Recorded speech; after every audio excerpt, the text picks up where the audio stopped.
Brief daily meditation enhances attention, memory, mood, and emotion regulation in non-experienced meditators. A practice called yoga nidra, which literally means yoga sleep.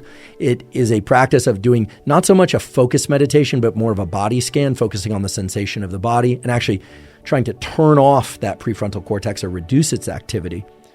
Yoga nidra and NSDR have been shown in a fair number of studies, not as many as been done on traditional meditation, or I should say third eye-centered meditation or mindfulness meditation, but have been shown to replenish levels of certain neuromodulators like dopamine and reduce cortisol, reduce a stress hormone, at least as much, and by my read of the literature, significantly more than with traditional meditation. By meditating, you get the healthy pattern of cortisol release. You sort of inoculate yourself somewhat against the unhealthy pattern of cortisol release. And as a consequence, either the sleep that people get is deeper and or the total amount of sleep that they need is reduced. Certainly the CEO of Google, I have to imagine, is working very hard and using his forebrain. If he's going to have 20 or 30 minutes to take a break, he should, and I think this is what he's doing, he should go out for a jog and not listen to anything and just kind of let his mind wander, or sit there in a chair and just zone out, or do NSDR. The problem is people are not that good at shifting states. We are all actually pretty good at, even people with severe ADHD can become hyper-focused on things that they actually enjoy. Because dope and most of the drugs designed to treat ADHD are drugs that increase the levels of dopamine. So when you like something, there's dopamine release and you can focus. It's when you don't like something that's hard to focus. Shifting states is hard. Sleep Deep Rest, NSDR, is an acronym that I coined because it encompasses a lot of practices that are not meditation per se, but that bring the brain and body into a state of relaxation and focus. So hypnosis is one variant of NSDR. There are other variants of NSDR. You can just look these up and you'll find them. Because it has this amazing ability to reset your energy levels and focus, whereas with meditation, many people find meditation hard. And part of the reason they find it hard is that it requires focus.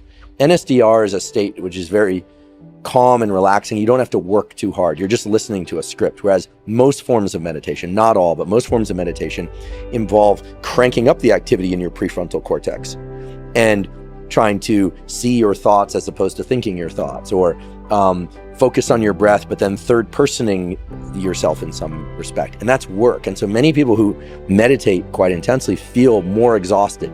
Now, that doesn't mean that meditation doesn't have any utility, but it's distinctly different than NSDR.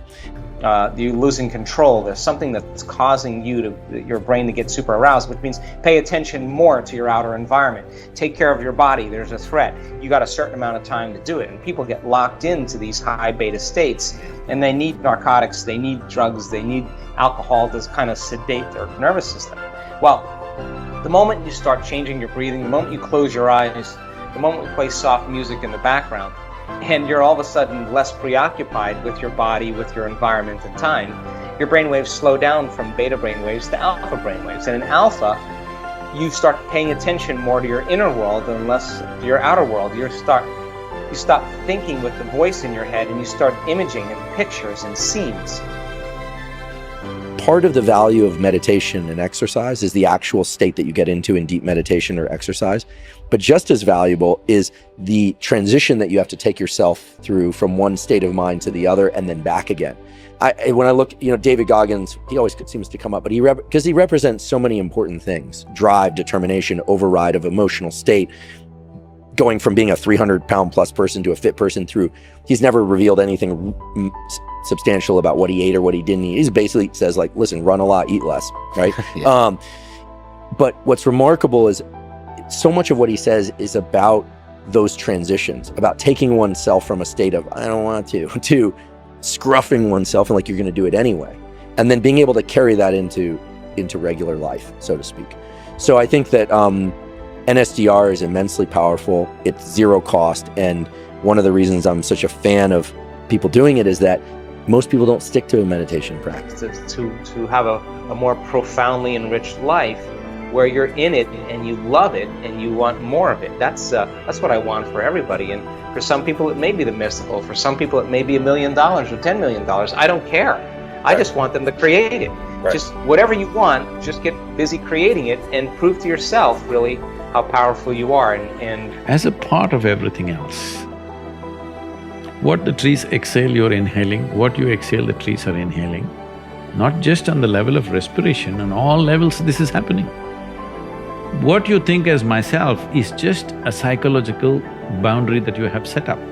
So yoga means consciously obliterating the boundaries of your individuality. So if you sit here, if you experience everything around you as myself, this is yoga. If you experience all this as myself, do you need morality? Be good to people, don't harm them, don't do this, don't do that, would it be necessary? No. Did anybody teach you out of these 5 fingers, this is a small finger, don't cut it off? Is there a morality needed like that? Anything that you feel is a part of yourself, with that you don't need any values, ethics, morals, nothing, because it's a part of you. This is what yoga means, for any number of reasons.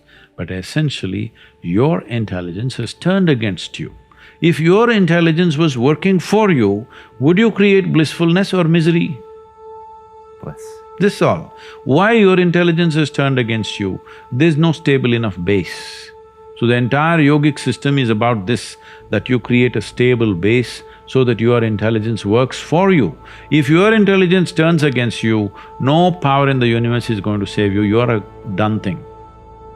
Going to aim at something, why not aim for the best thing that you can think of? And if you do aim for the best thing that you can think of and you make any progress whatsoever, it's extremely exciting. And if you do aim for the best thing you can think of and you make some progress, then it's very life-affirming and validating, and that sort of quells your anxiety and your existential pain. But if you do that, then you'll have some, you can also leave in your day with some pleasure to reward yourself for doing something difficult. But if you live that way, then I think that your house stays clean and your family stays organized. And a human being, if you take away any of his faculties in any way, even temporarily, have you enhanced his life? No. So intoxication is just that. It is taking away your faculties for a period of time, but if you continuously do it, it'll take it away for your life. So you're taking away or subjugating your faculties for a little bit of pleasure, or maybe a lot of pleasure, whatever, however you wish to describe it. But the important thing is you're taking a backward step with life, because life can only be enhanced by sharpening and increasing our faculties, not by decreasing our faculties. An ingrained sense of self, the ego. We envision ourselves as helpless beings amidst a vast and ungraspable universe. Imagine a world without impermanence. No evolution, no unpredictability, no development or transcendence. Because of the very possibility of death, there is the possibility of life. Life comes from death, death comes from life.